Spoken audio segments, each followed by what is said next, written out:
of ways that you could use this is, one, you have the bow kind of set across your body like this, and you would have it cover. And so this is how you kind of like move around, skulk around, that kind of thing, just moving, blah, blah, blah, just having it really close to you. And then when it's ready to use it, you can just get that out of the way. Boom. Then another thing you can do is, if you wanted to use this as protection, you would get this over top. So boom. And this is if you're, a little bit more fixed in a position. So this is something that takes a little bit of setup to do. So you'd have layers of wool kind of covering you over here, and it doesn't get in the way of your bowstring. Boom.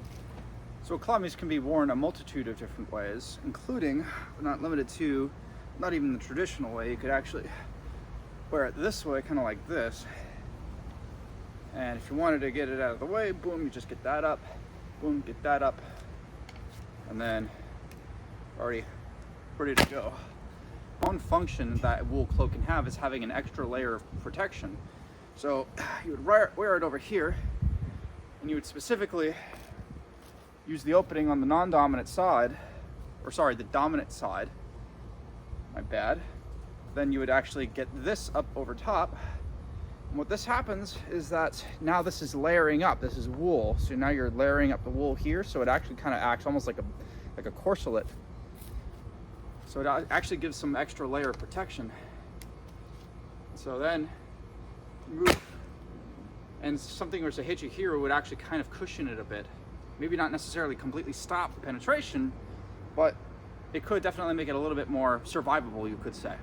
We do know that archers did sometimes wear armor like linothorax more like.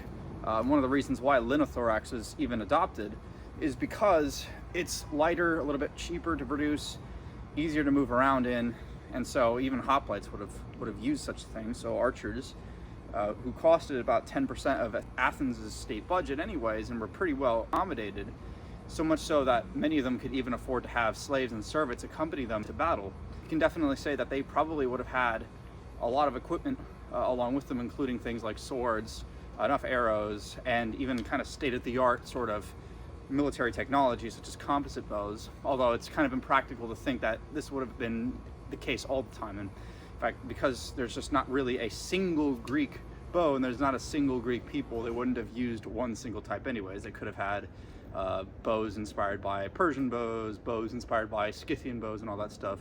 But one thing that I would say is that just like hoplites, they would wear things like cloaks while on the march in logistical roles and all that stuff. And also there's just a lot of other pragmatisms around it, like protecting your armor from, shine in the sun, which is why hoplites would have probably worn this over armor for the most part, just to be able to keep the glint off and to kind of conceal your movement. So there's a stealth advantage to this.